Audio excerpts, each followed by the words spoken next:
felicitar a nuestro equipo de 5 a 7 por estas entrevistas.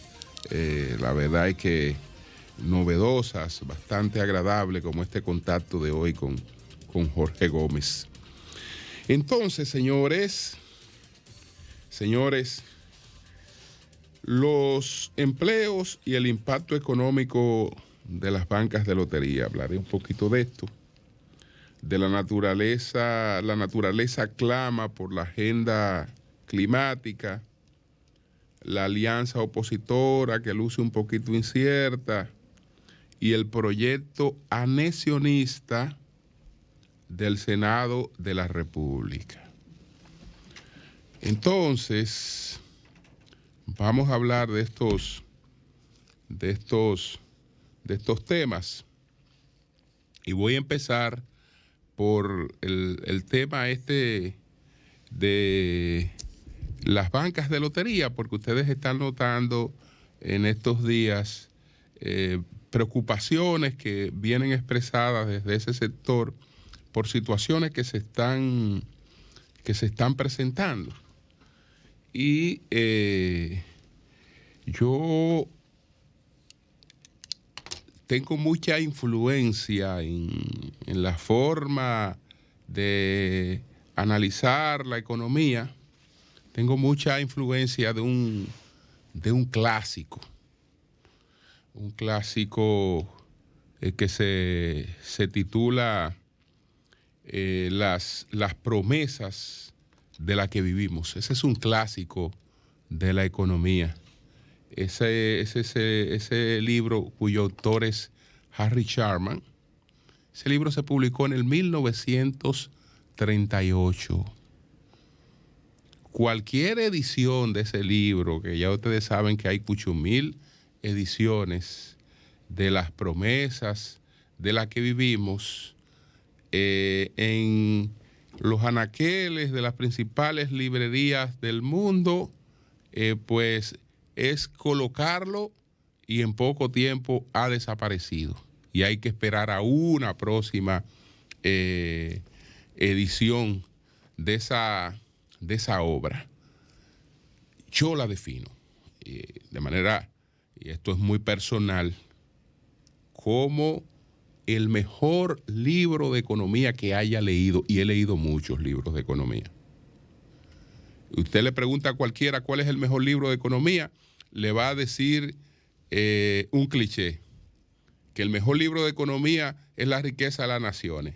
Pero la mayor parte de los que dicen que La riqueza de las naciones es el mejor libro de economía nunca han leído La riqueza de las naciones, porque La riqueza de las naciones es un libro sumamente farragoso, difícil de leer, muy difícil de leer y de entender. Entonces, claro, me he fajado con capítulos, pero es sumamente farragoso ese libro. Es decir, que probablemente que el que usted escuche diciendo, mira, el mejor libro de economía son La riqueza de la nación, es un libro pionero. En cierta medida es pionero, etcétera. Pero que se haya fajado con ese texto es difícil. Ahora, ¿cuál es la diferencia con el texto de Sherman? Que está escrito para la gente común. Y entonces le explica la economía con profundidad, pero con sencillez a la gente común. Y hay una serie de cosas que están claras, como el ciclo económico, que el papel de la moneda, el crédito, el tema del empleo, el tema de los bancos centrales, cómo van surgiendo todas estas cosas. ¿Cómo van surgiendo todas estas cosas? Es decir, que el que puede, además está muy bien escrito. Muy bien escrito. Es decir, que se disfruta del conocimiento, pero también del regalo, ¿no? Que es leer un buen libro, que además de las informaciones que te suministra, el tiempo que le dedicas es un tiempo también de deleite. Entonces, ¿por qué cito a Sharman y las promesas de las que vivimos? Porque una de las cosas que él sustenta una de las cosas que él sustenta es que no hay una sola actividad en la economía que no sea importante. Pero no solo es que no sea importante, sino que hay una interrelación entre todas las actividades de la economía, que nadie sabe exactamente de qué vive. Porque el médico tiene claro de qué vive, él cree que tiene claro de qué vive. ¿De qué yo vivo? De mis pacientes. De mi paciente, yo vivo de mi paciente, yo vivo de la consulta. Pero esos pacientes a su vez tienen que tener actividad económica para ir a pagar una consulta a un centro privado e incluso para poder tener un seguro y estar en la seguridad social. Tienen que tener una actividad económica. Entonces, él no vive de los pacientes, él vive de la actividad económica de los pacientes. Y si la actividad económica de los pacientes, sea cual sea, se afecta, o la que o de la que viven los pacientes conectada con otra, esa otra se afecta, todas las actividades económicas entonces terminan afectadas. Y él lo explica muy bien a través de ejemplos fabulosos y muy bien llevados en esta obra que se titula Las promesas de la que vivimos. Entonces, ese es el criterio con el que observo este tema de las bancas de lotería. Estamos hablando de un sector que te genera unos 175,000 empleos en la República Dominicana. 175,000 empleos. Me vas a decir que no son un empleo de un salario de lujo, que son empleos de salarios básicos, pero son empleos. Vayan a ver si fue con salario de lujo que China sacó a más de 800 millones de personas de la pobreza. O sea, y que se ha ido encaminando como se ha ido encaminando. Después ha aparecido de todo. Porque aparecen las especializaciones, aparecen distintas áreas de la economía, y en distintas áreas de la economía usted necesita desde un doctor en física hasta la gente que va a hacer las cosas más elementales. Y las necesita todas. Entonces, 175,000 empleos.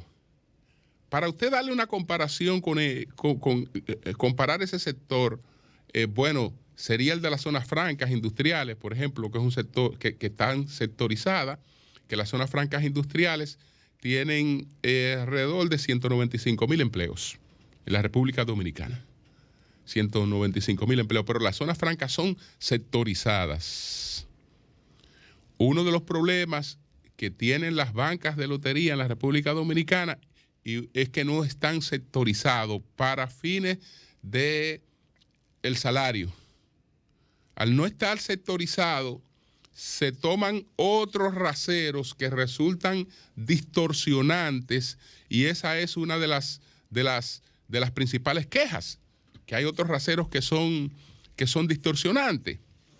Ustedes saben que hubo una reclasificación empresarial en la República Dominicana. Entonces, en la reclasificación hubo un cambio de criterio. Una empresa antes era pequeña o mediana o grande por el valor de sus activos. Bueno, esta empresa tiene un gran terreno, tiene una infraestructura, tiene maquinarias, etcétera, y eso permitía establecer el tamaño de la empresa. Con la reclasificación, el tamaño de la empresa para fines salariales no está dado por el valor de sus activos, sino está dado por la cantidad de empleos que tiene. Entonces, hay una situación que se da porque ese sector que tiene un salario ahí de una media tanda, que es debe andar por los 16, 14, 15, 16 mil pesos de salario básico. Como es un sector que tiene, cualquier consorcio tiene más de 50 empleos, para los fines de esta reclasificación ya es considerada como una empresa grande. Entonces, ¿qué pasa? Que tú pagas, por ejemplo, un salario de 16,000 pesos, si ese fuera el caso, pero para los fines de la TCS tú tienes que cotizar como si fuera un salario de 23,000 pesos. Fíjense la distorsión que eso implica en términos de la cantidad de dinero que hay que disponer para un empleo. Entonces, ¿qué pasa? Que hay un tema que es contradictorio porque se supone que una de las aspiraciones que tiene el país es la formalización. Y uno de los problemas que se ha denunciado sobre ese sector es el de la informalidad. Es decir, lo que se busca por todos los mecanismos es que ese sector venga a la formalización. Ahora, no se puede buscar que tú vengas a la formalización mientras yo te penalizo por generar empleo. Porque tú me generas 50 empleos, perfecto.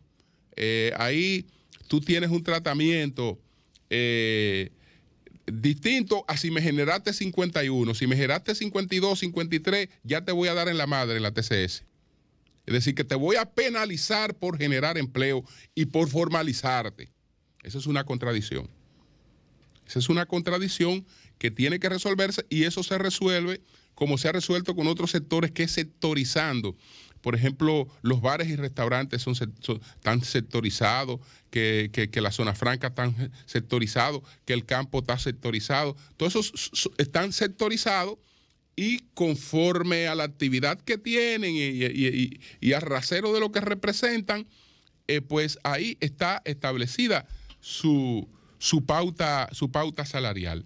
Este es un tema con el que el presidente Abinader se ha comprometido y lo entiende muy bien como economista, pero lamentablemente quienes tienen que ejecutar no le han escuchado mucho en ese sentido. No le han escuchado mucho porque él está consciente de eso y ha tenido compromiso de resolver alguna de esas situaciones. Yo veía, por ejemplo, un artículo que lo publica una economista que se llama Inmaculada Liriano. Ella pinta un escenario de qué pasaría si ese sector desaparece y el impacto que eso tendría no solo en el empleo, sino en toda la actividad económica, porque también están todos estos espacios, todos estos pequeños espacios, son espacios alquilados a personas de escasos recursos, que también tienen ingresos básicos con relación a eso. Pero hay algo que ella no plantea que ocurriría también. Es decir, el juego como tal, si fuera lo que nos interesara hacer desaparecer, el juego de azar, no va a desaparecer porque desaparezcan las bancas de lotería. La gente va a seguir jugando y va a jugar como quiera. Es más, las bancas de lotería existen porque la gente jugaba desde antes de que las bancas existieran. Y se la buscaba como quiera. Y no importa que el sorteo estuviera en Venezuela o estuviera donde estuviera. La gente se la buscaba porque ya eso es parte de la cultura de vida, de la esperanza, de una serie de cosas. Eso es parte de nuestro ADN. Eso es parte del ADN. Entonces, ojalá que quienes tienen que ver con eso tomen las medidas del lugar para seguir la formalización del sector. Seguir la formalización, pero una formalización que no esté realmente penalizada como está ocurriendo actualmente. Entonces me voy a otro tema.